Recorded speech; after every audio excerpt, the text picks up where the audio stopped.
Donc voilà, je vous remercie d'être là à ce premier atelier d'intelligence collective, c'est comme ça que ça s'appelle, je crois Eric, brainstorming, c'est ça.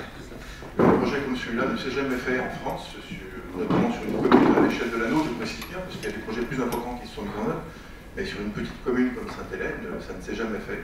Et en fait, nous sommes donc pilotes. Le pilote, c'est celui qui guide, c'est celui qui montre le chemin, c'est celui qui explique, qui vulgarise, et on est là pour ça, en fait, pour que tous ensemble, on puisse apporter des idées, jeter des neurones sur la table, et qu'au final, on construise un dossier qui soit cohérent, et qui prouve que l'économie circulaire est quelque chose d'accessible à tous.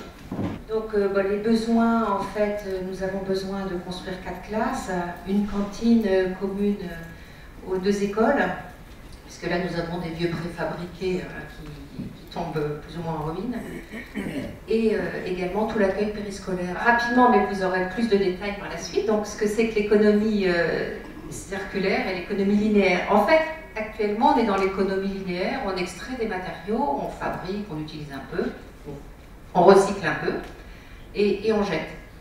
Donc on fait des montagnes de déchets, on sait qu'à terme, c'est pas possible, et les ressources sont pas infinies, et également, on ne peut pas laisser des montagnes de déchets. Donc l'économie circulaire, en fait, ça veut dire, et ça sera le cas de notre école, ça veut dire qu'au moment de la conception, on réfléchit à la réutilisation des matériaux par la suite, c'est-à-dire donc qu'ils puissent être soit recyclables à l'infini, soit rendus à la nature sans polluer. Et puis pourquoi vous êtes là aujourd'hui, c'est qu'on n'imagine pas l'économie circulaire sans que ça soit collaboratif. Puisque l'économie circulaire, par exemple dans l'industrie, ça veut dire que les déchets d'une entreprise deviennent les ressources d'une autre. C'est-à-dire qu'on n'est plus seul, on ne peut pas travailler seul en économie circulaire.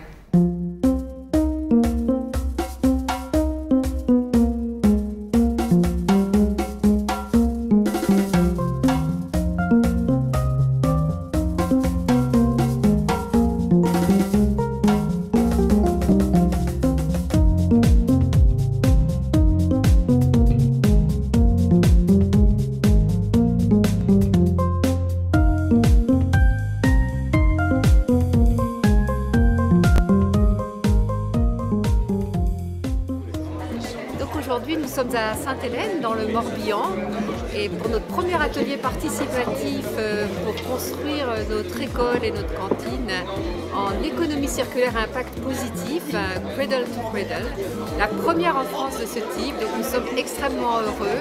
Beaucoup de personnes sont venues aujourd'hui dans cet atelier participatif où on a réfléchi tous ensemble, en intelligence collective, à l'impact positif du projet. Si on continue à construire avec des méthodes toxiques qu'on connaît depuis 20 ans, enfin, on ne s'en sort pas réellement de la réflexion. Donc se dire que si on veut du non toxique, c'est comment on fait marcher la matière grise de manière à aller vers quelque chose de moins toxique. Le choix des matériaux sur pression et l'humain, c'est justement la personne qui va coordonner. On mettra oui, tout à fait, du local en tout cas, bien sûr. Oui. Vous êtes jeunes, nous on est déjà vieux. Et que les enfants m'y mangent. Ce qui est bien, je me dis je pourrais aussi aller manger avec eux. Et ce qui est bien dans ce genre d'atelier, c'est qu'on est ensemble. C'est vrai, mais c'est vrai qu'on notre la suite. Participer les enfants, bien évidemment. Voilà, que ça doit être ludique et qui retourne à la nature.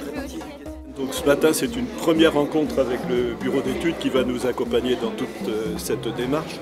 Une rencontre très intéressante, de surprise qui n'en est pas une. Les gens se sont déplacés, les gens sont intéressés. La présentation du projet par le bureau d'études a été remarquablement faite. Et je pense que d'autres personnes ne vont pas tarder à nous rejoindre, puisque c'est une opération qui, à mon avis, est très intéressante. C'est une première en France pour une école, donc ce n'est pas rien. Nous avons sans doute le droit à l'erreur. Mais au vu de ce qui s'est passé ce matin, au vu des compétences et de l'énergie, enfin, et du dévouement de certaines personnes, on sent qu'on va aller vers quelque chose de très intéressant. Et nous ferons tout ce qui est en notre pouvoir, nous, collectivité, donc communauté de communes Bévue, Blavet, Océan, pour accompagner cette démarche et faire en sorte que cette opération se duplique à l'échelle régionale, mais voire nationale.